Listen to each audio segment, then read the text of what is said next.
Nesse momento, abrir as nossas Bíblias, Malaquias, capítulo 3.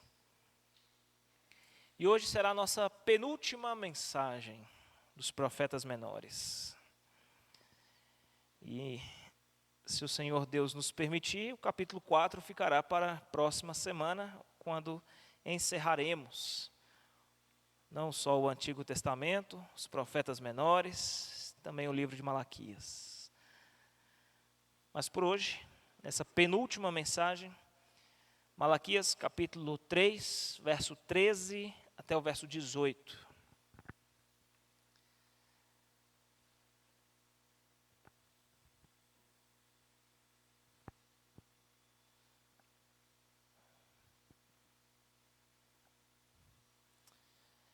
Se você pudesse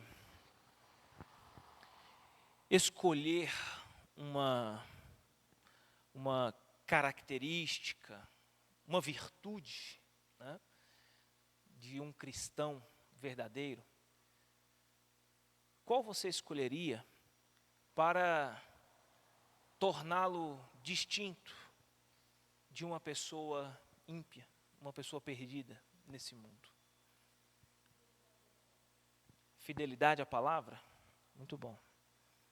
Que outra virtude você pensaria que torna o cristão tão distinto de uma pessoa perdida no mundo? Testemunho, padrão de comportamento, né? Condizente com a palavra de vida,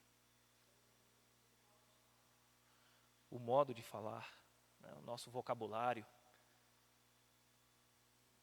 humildade, integridade, compaixão, mansidão, são virtudes importantes, né? A fé, temor. O que nós vamos ver aqui nessa passagem, nessa sessão de hoje, nessa penúltima sessão do livro de Malaquias, trata exatamente dessa grande diferença, dessa grande distinção que marca o cristão verdadeiro, né? O Filho de Deus, aquele que teve uma experiência profunda e verdadeira, sincera com o Senhor Deus, de todas as demais pessoas que estão vagando por esse mundo afora, perdidas em trevas, em pecado. Porque quando nós paramos para pensar, queridos, sobre as mais diversas circunstâncias que envolvem a nossa vida, nós vamos perceber que a maioria delas, se não todas, são basicamente as mesmas circunstâncias que sobrevêm a qualquer pessoa. É claro que para alguns variam em intensidade, né? Alguns de uma forma um pouco mais intensa, para outros menos intensa, mas, em vias de regra, as dificuldades, os problemas, as adversidades, elas sobrevêm para todos, né? Eclesiastes já nos ensinava sobre isso, né? Fala sobre as chuvas, fala sobre as tempestades, fala sobre tudo que vem, tanto a justos quanto a injustos. Todos estão debaixo desse céu e estão sujeitos a passar pelas mesmas circunstâncias, né? Então, quando há um colapso econômico no país, quem é que sofre com isso? Toda a população. Justos e injustos, crentes ou descrentes, né? Quando há uma forte seca na plantação, né? Quem é que sofre com isso? É o agricultor crente e o agricultor ímpio, né? Quando vem uma pandemia, quem é que sofre com isso? Todas as pessoas, né? E quando todos esses problemas vêm, queridos, o que torna o crente, o Filho de Deus, tão distinto do ímpio, do perdido lá fora, é a maneira como nós reagimos a isso. É a maneira como nós olhamos para Deus e qual é a perspectiva que nós temos de Deus em relação a essas circunstâncias. Existem pessoas que passam por longos anos por muitos sofrimentos terríveis. Sofrimentos esses que muitas vezes não se consegue nem ter uma explicação plausível, justificável, para se entender o porquê está vivendo aquilo. Já perceberam como que existem pessoas que vivem o luto um atrás do outro? Acaba de morrer uma pessoa na família, a pessoa mal saiu de um luto, já está entrando em outro, né? Existem pessoas que enfrentam enfermidades a vida toda. A pessoa parece que já nasceu doente e viveu a vida toda doente. Sempre é um médico atrás do outro, é um remédio atrás do outro, e nunca se viu livre das enfermidades. Existem outros que passam dificuldades materiais, financeiras, né?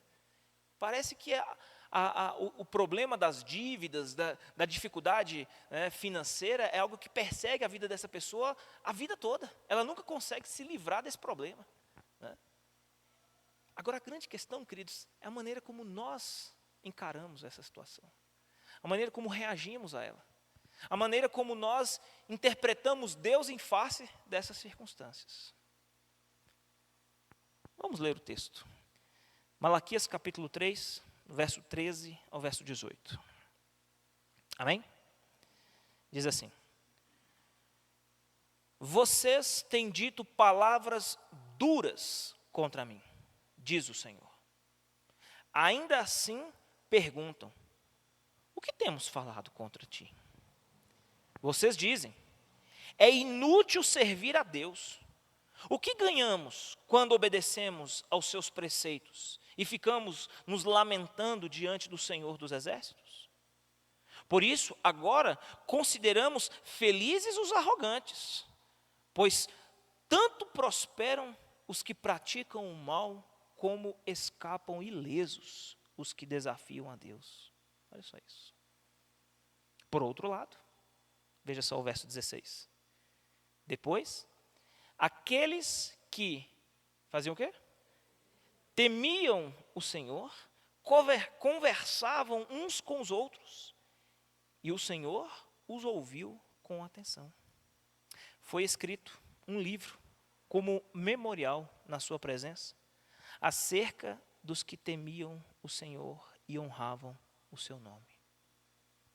No dia em que eu agir, diz o Senhor dos Exércitos, eles serão o meu tesouro pessoal. Outras traduções diz: no dia em que eu fizer deles o meu tesouro pessoal, eu terei compaixão deles, como um pai tem compaixão do filho que obedece. Então, vocês verão novamente a diferença entre o justo e o ímpio, entre os que servem a Deus e os que não servem. Veja só.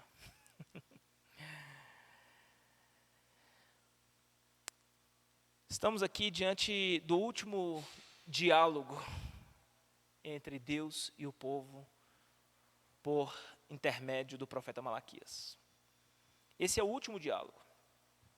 É a última acusação que Deus traz para o povo e que o povo rebate com o seu cinismo, com a sua rebeldia, talvez com a sua cegueira espiritual, né? E nesse último discurso, nesse último diálogo, né? Nesse último embate entre Deus e o povo, daqui agora para frente, Deus vai ficar 400 anos sem falar com o seu povo. Então, encare aqui como sendo a última oportunidade que Deus está dando, antes do período de 400 anos de silêncio, entre o antigo e o novo. A última mensagem, assim como os outros diálogos que Deus teve com esse povo, nós vimos que Deus sempre trazia uma acusação, trazia à tona um problema que o povo estava vivendo em relação a Deus. E que esse povo nunca baixava a guarda e reconhecia prontamente os seus erros, mas sempre retrucava, né, uma réplica, e Deus então dava uma tréplica, né? E é interessante nós observarmos que nós estamos dentro de um contexto histórico aqui, em que já se passa mais de 100 anos que o povo havia voltado do cativeiro babilônico. Deus já havia feito uma porção de promessas a esse povo, mas as circunstâncias à sua volta eram tão difíceis, eram tão desafiadoras para eles, que eles esmoreceram.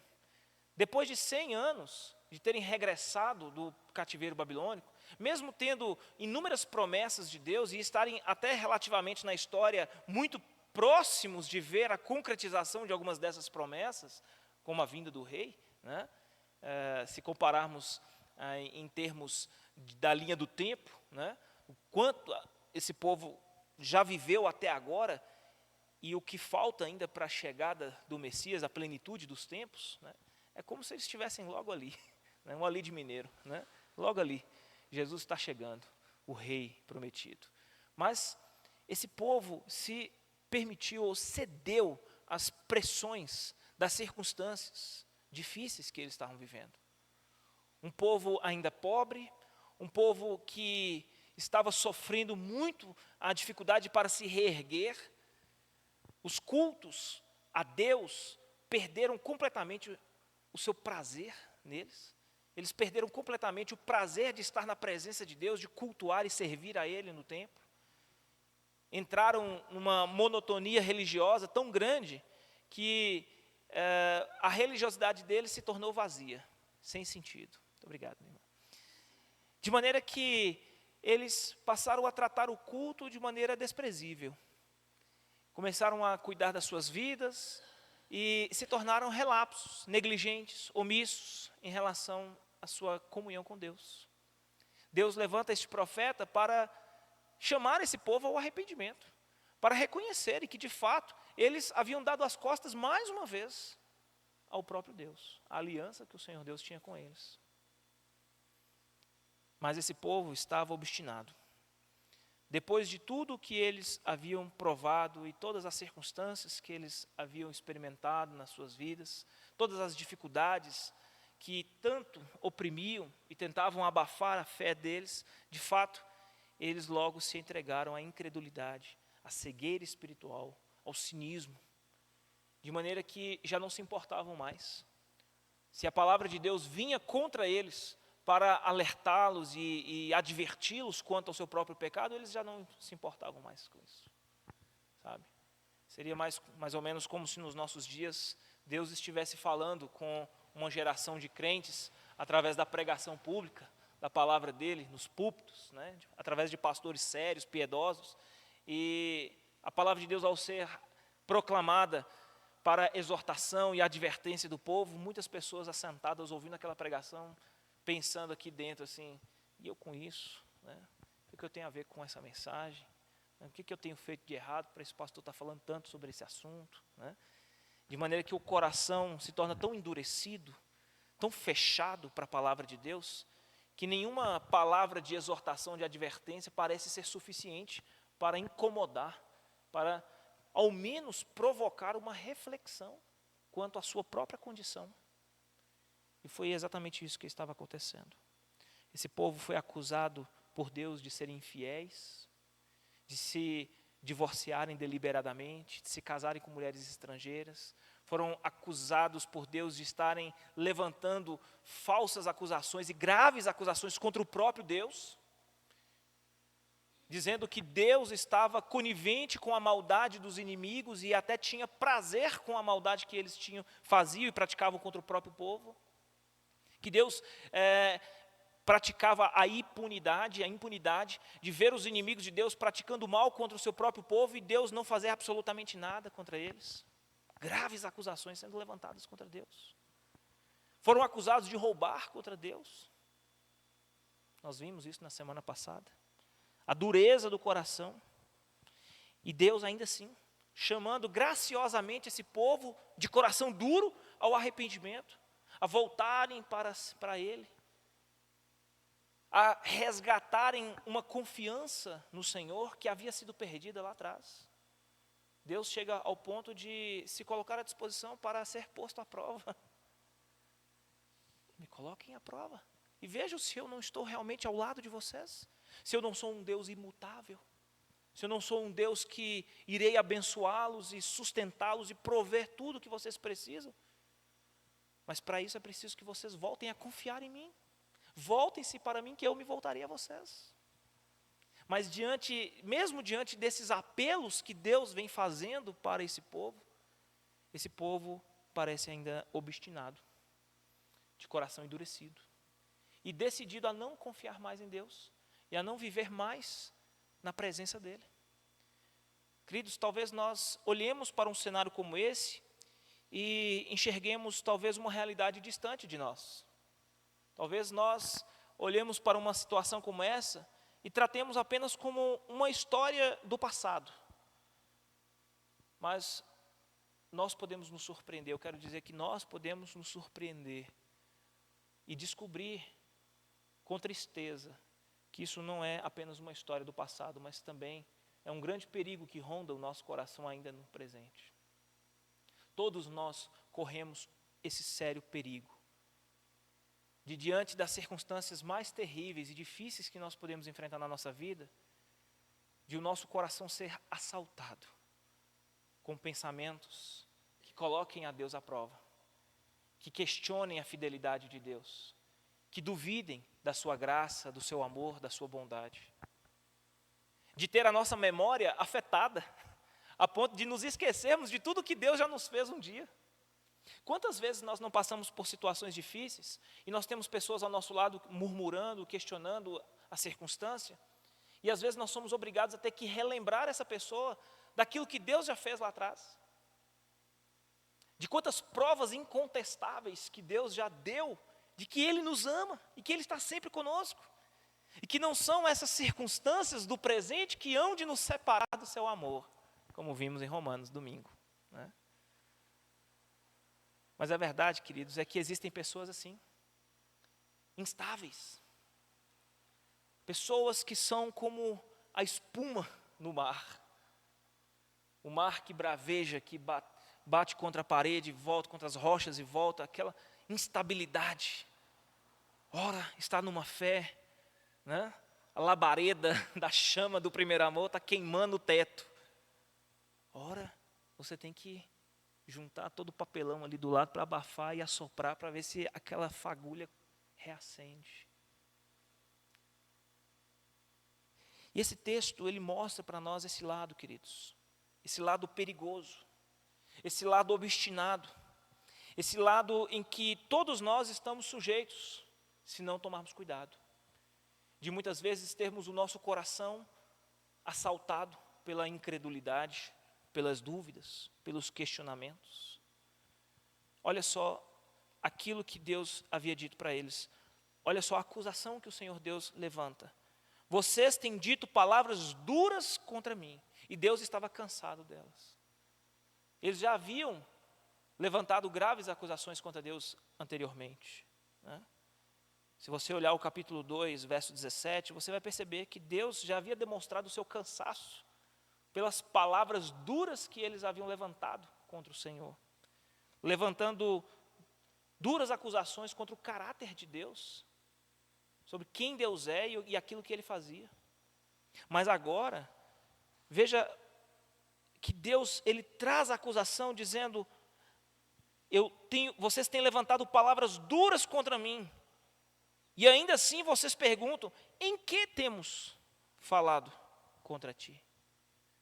Aqui há uma mistura de cinismo com cegueira, mas não importa, seja cegueira espiritual ou cinismo intencional, ambas são frutos de um coração endurecido, descrente, um coração que se afastou de Deus e que se entregou às circunstâncias, à incredulidade, às dúvidas.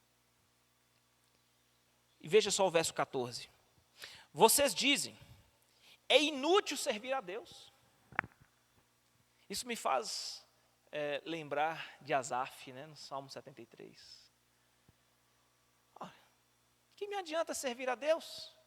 De que me adianta buscar a presença de Deus? De que me adianta orar? De que me adianta ler a Bíblia? De que me adianta ir à igreja para ter comunhão na igreja com os irmãos? Se nada na minha vida muda. É quando nós interpretamos Deus em face das circunstâncias. É quando nós julgamos o caráter de Deus, quem Ele é, o que Ele faz, à luz daquilo que estamos experimentando na nossa vida, como se as circunstâncias à nossa volta dissessem exatamente quem é Deus, trouxessem à luz o retrato mais claro e visível a respeito de Deus. E isso é o mais puro engano. Nós jamais conheceremos verdadeiramente a Deus através das circunstâncias da nossa vida, porque elas não dizem absolutamente nada a respeito de quem Deus é. Se nós de fato queremos saber quem Deus é, nós devemos buscar o conhecimento da palavra. A palavra de Deus é a revelação clara de Deus para nós. Conhecer a Cristo, ler os evangelhos, é ver o retrato encarnado, visível do próprio Deus Pai.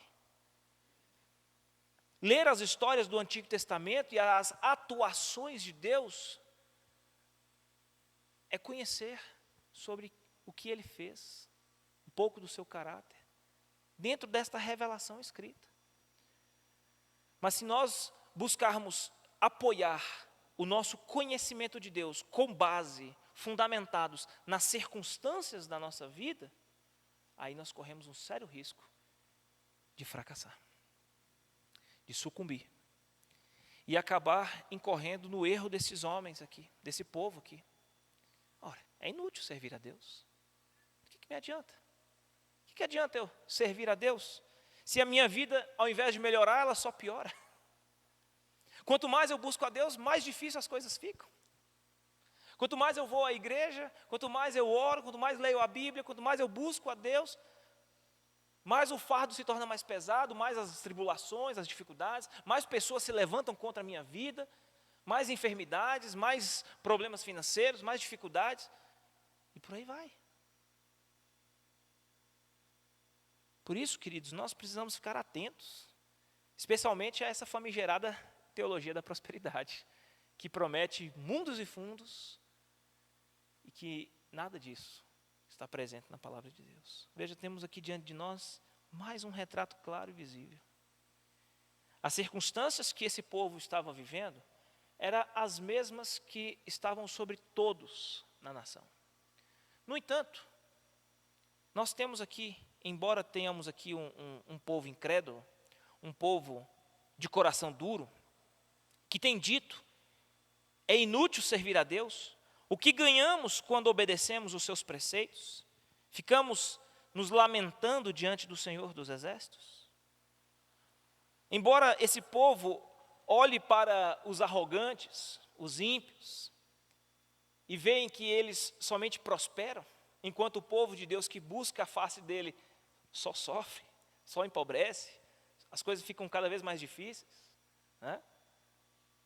Esse povo aqui, de coração duro, embora eles estejam vivendo essa experiência, né, da dureza do coração, o texto vai nos dizer que no meio do arraial do povo, havia um grupo que havia decidido agir de forma diferente.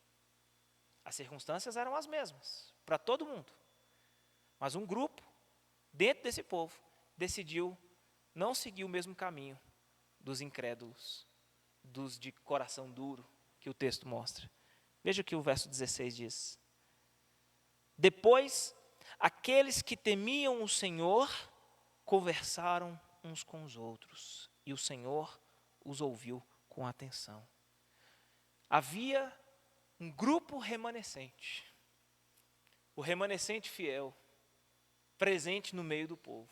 Em meio a toda dureza de coração e incredulidade, em meio a um povo que interpretava Deus em face das circunstâncias, e que dizia ser inútil servir a Deus, que era melhor ser como os arrogantes que prosperavam, eles eram mais felizes. No meio de tudo isso, havia um pequeno grupo que temia o Senhor.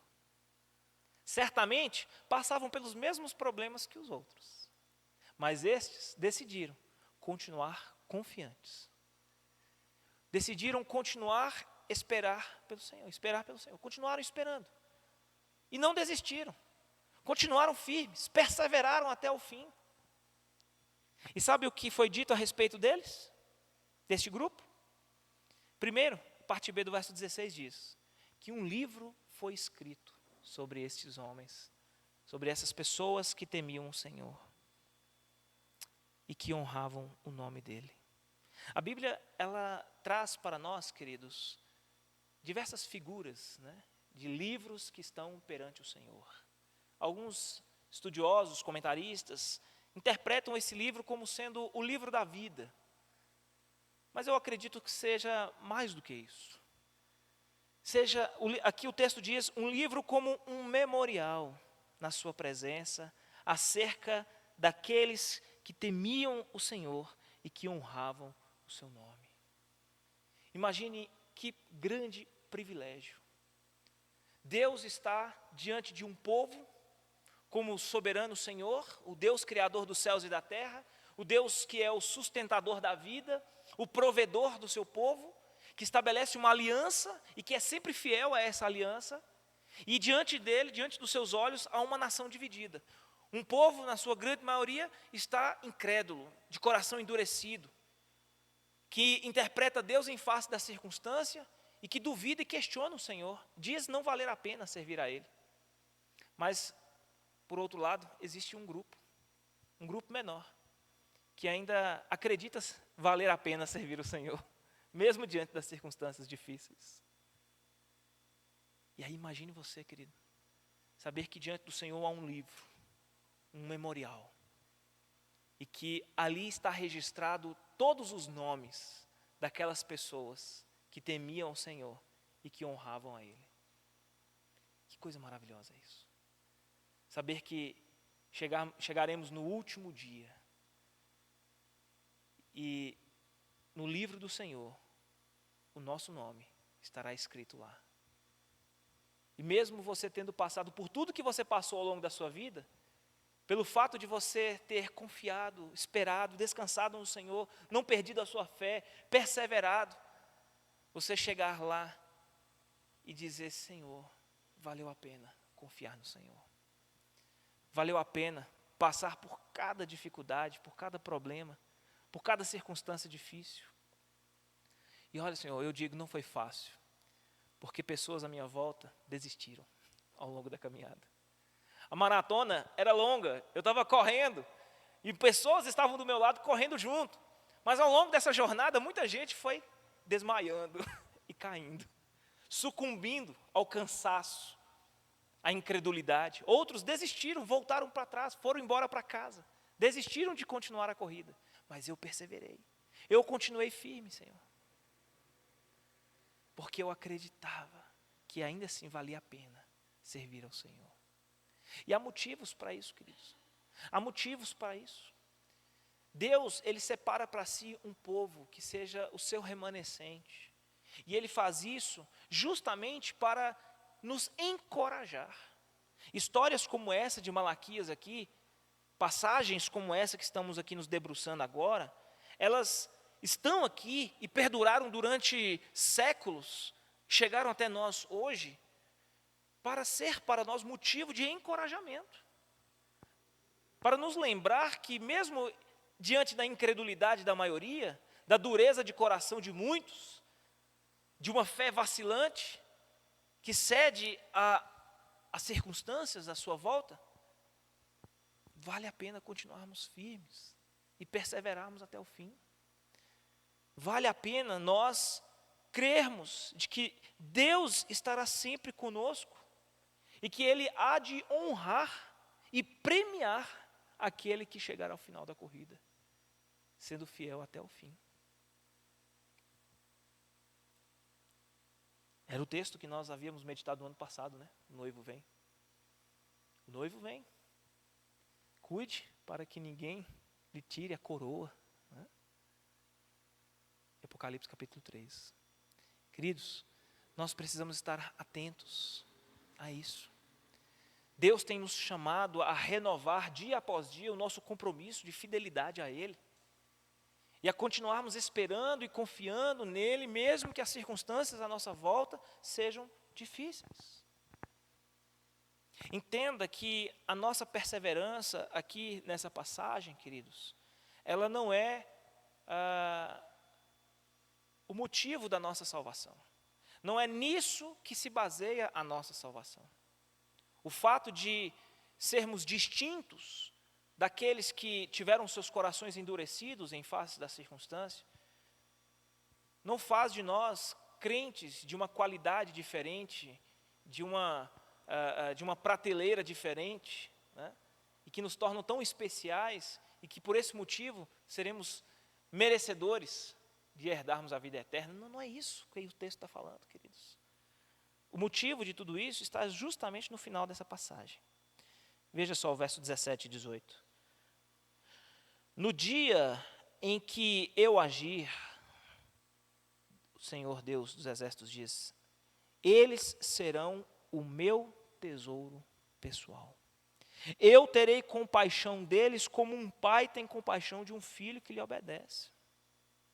Então vocês verão novamente a diferença entre o justo e o ímpio, entre os que servem a Deus e os que não servem.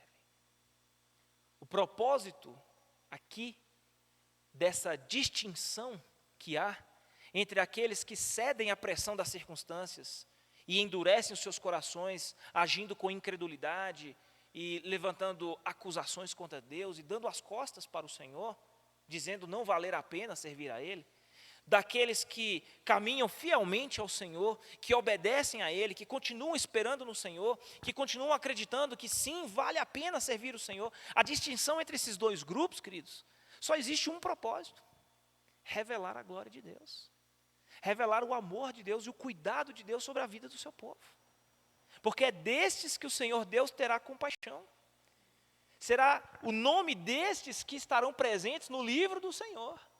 Serão estes que o Senhor Deus haverá de um dia enxugar toda lágrima e dar a eles o seu descanso eterno. Vinde, benditos do meu Pai, adentrai-vos a herança que vos está preparada, reservada desde antes da fundação do mundo. Este é o único propósito, queridos, para que todo olho veja e contemple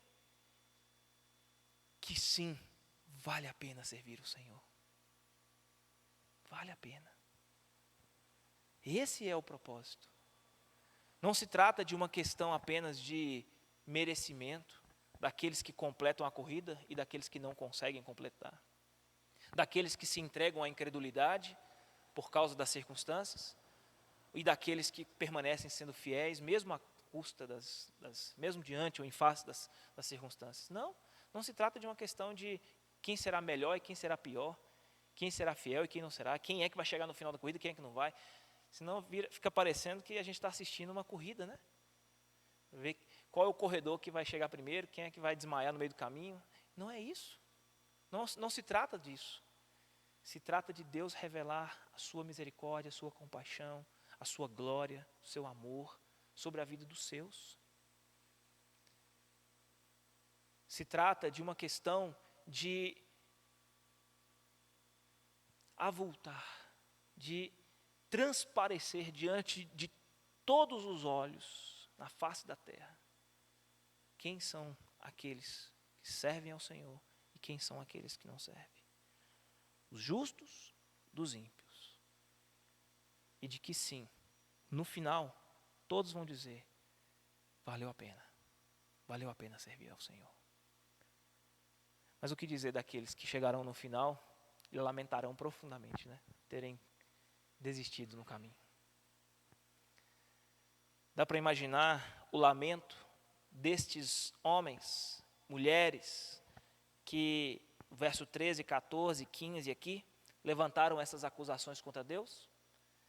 Dá para imaginar o último dia destes aqui, que disseram palavras duras contra Deus, dizendo, é inútil servir o Senhor, mais vale ser como os arrogantes, que esses prosperam.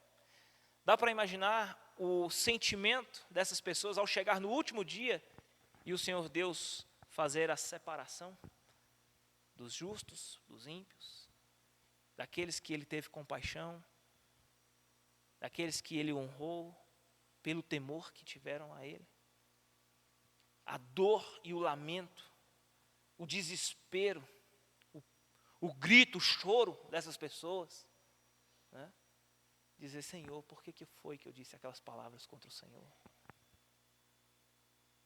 Me perdoa, Senhor, por ter dito aquelas palavras contra o Senhor. Só que aí será tarde demais. Aí não terá mais como voltar atrás. Por isso essas palavras estão aqui hoje, queridos.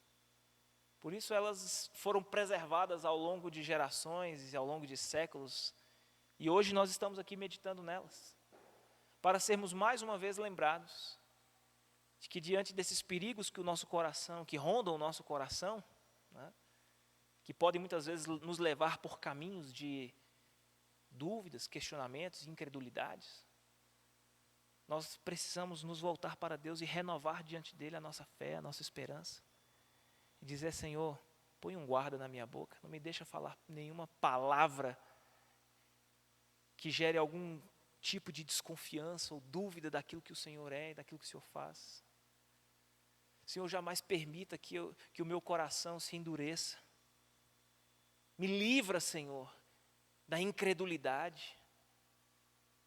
As circunstâncias, Senhor, não são fáceis, continuam sendo muito difíceis. É difícil para mim explicar o momento que eu estou vivendo na minha vida, eu não consigo explicar, eu não sei nem por que razão eu estou passando isso. Mas eu sei que o Senhor é dono de toda a sabedoria. O Senhor é o Deus que é dono do universo. Em suas mãos há o controle de tudo. E eu sei, Senhor, que o Senhor continua sentado no trono e o Senhor não perdeu o controle de nada. Tudo ainda está sob o controle das suas mãos. Mesmo que para mim tudo seja tão difícil, Senhor, eu quero continuar confiando e esperando no Senhor. Que as circunstâncias da nossa vida, ao invés de nos afastarem de Deus, nos levem para mais perto dEle. E renovem dentro de nós essa esperança, essa confiança nele. Para que não incorramos em palavras como essa, né? É inútil servir a Deus. A Bíblia diz que a boca fala aquilo que o quê? O coração está cheio. Palavras tão duras como essas levantadas contra Deus eram reflexo de um coração duro, distante de Deus. De um coração que havia se entregado à incredulidade das circunstâncias. Que a nossa boca seja usada apenas para louvar e agradecer a Deus, mesmo diante das circunstâncias difíceis, né? Como aquele cântico que a gente sempre canta e às vezes a gente nem sequer está se dando conta daquilo que está cantando, né? Te louvarei, não importam as circunstâncias. Que haja sinceridade no nosso louvor. Que a gente possa realmente louvar a Deus, não importa as circunstâncias. E que elas nos levem para mais perto de Deus. Porque a gente sabe, queridos, que o último dia, nós sabemos o que nos está reservado no último dia. O apóstolo Paulo descreve com clareza e com bastante objetividade, no final da sua vida, a segunda carta de Paulo a Timóteo, quando ele diz, eu combati um bom combate, completei a carreira e guardei a fé. Abra sua Bíblia lá, 2 Timóteo capítulo 4, vamos ver o verso seguinte, verso 8 e 9. Esse é o verso 7 do capítulo 4, né? Vamos ver o verso 8 e 9 do texto.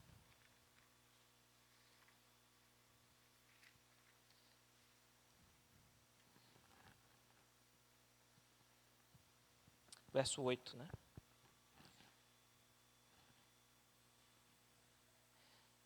(6 a 8), ele diz assim, olha, 2 Timóteo, capítulo 4, versos 6 a 8. Eu já estou sendo derramado como oferta de bebida. Está próximo o tempo da minha partida. Como é que Paulo encara a perspectiva do fim, né? Será que a vida de Paulo foi uma vida fácil, gente? Desde o primeiro dia que ele encontrou com Jesus no caminho para Damasco, o que a vida dele foi?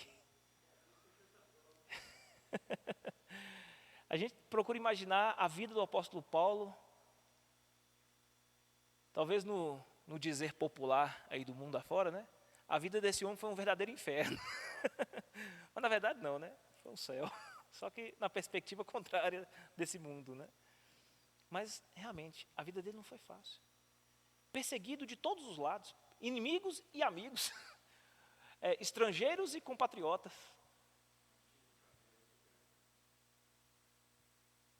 Sinto prazer nas injúrias, nas fraquezas, nas perseguições. Eu aprendi o segredo de estar contente em toda e qualquer situação. Né? E aí ele diz, olha, verso 7, combati o bom combate, terminei a corrida, guardei a fé. Agora veja o verso 8. Agora, eu olho esse verso 8 aqui, é como se Paulo, ele tivesse tendo, o texto não diz, é uma imaginação minha, é como se ele estivesse tendo aquela visão que Estevão teve, sabe? Como se as janelas do céu se abrissem diante dos olhos dele e ele estivesse contemplando a visão do reino. O Senhor Jesus em pé, com a coroa de louros na mão, pronta para colocar sobre a cabeça dele. Né?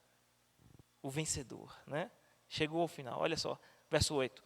Agora me está reservada a coroa da justiça, que o Senhor, justo juiz, me dará naquele dia, e não somente a mim, mas também a quem? Todos que amarem a sua vinda. O que Paulo está dizendo? Vale a pena servir ao Senhor. Vale a pena servir ao Senhor. Vale a pena passar por tudo que você passa. Vale a pena enfrentar todas as dificuldades que você passa. Talvez sua esposa, seu marido, seus filhos, talvez eles já tenham se entregado à incredulidade. Talvez eles estejam com você vivendo a mesma circunstância na sua casa lá. E talvez dentro de casa você tenha que ouvir esse tipo de discurso, né? Duro. Palavras de acusação levantadas contra Deus, né? Como a mulher de Jó, perdão. Ainda conservas essa tua fé? Amaldiçoes teu Deus e morre, homem. Talvez você dentro de casa tenha que ficar escutando. Não vale a pena servir a Deus.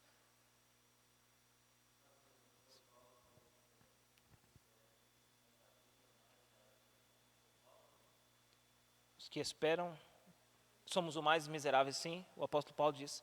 Se esperarmos por essa vida, somos os mais miseráveis de todos os homens.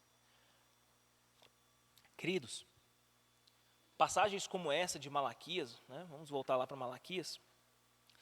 Malaquias traz para nós esse retrato, claro.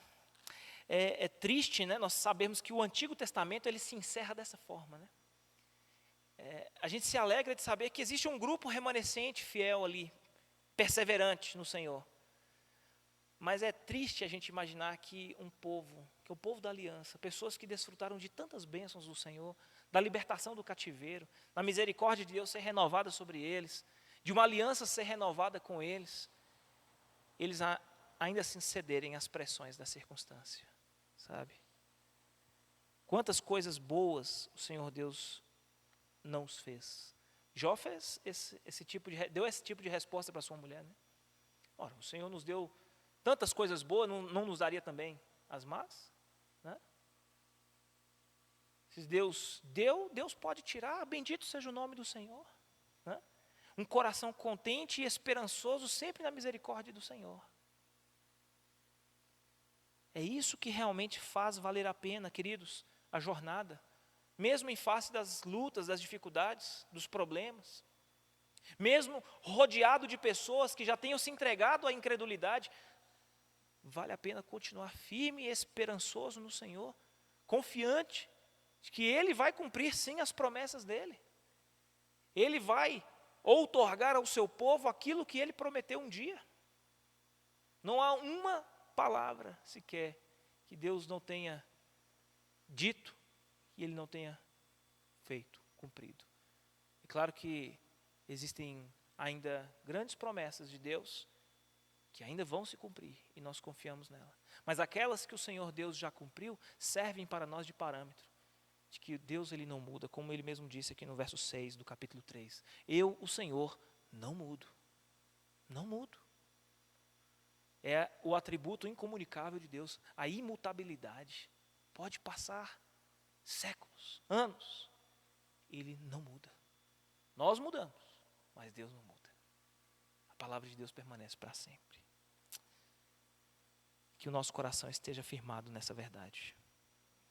E que a nossa fé e a nossa esperança no Senhor seja renovada, mesmo em face das lutas, das provações que nós enfrentamos. Mesmo estando rodeados de pessoas que tenham se entregado à incredulidade, que a gente se mantenha firme, como parte desse grupo chamado remanescente fiel. Amém? Vamos orar? Mas Gislene, esteja fazendo essa oração por nós.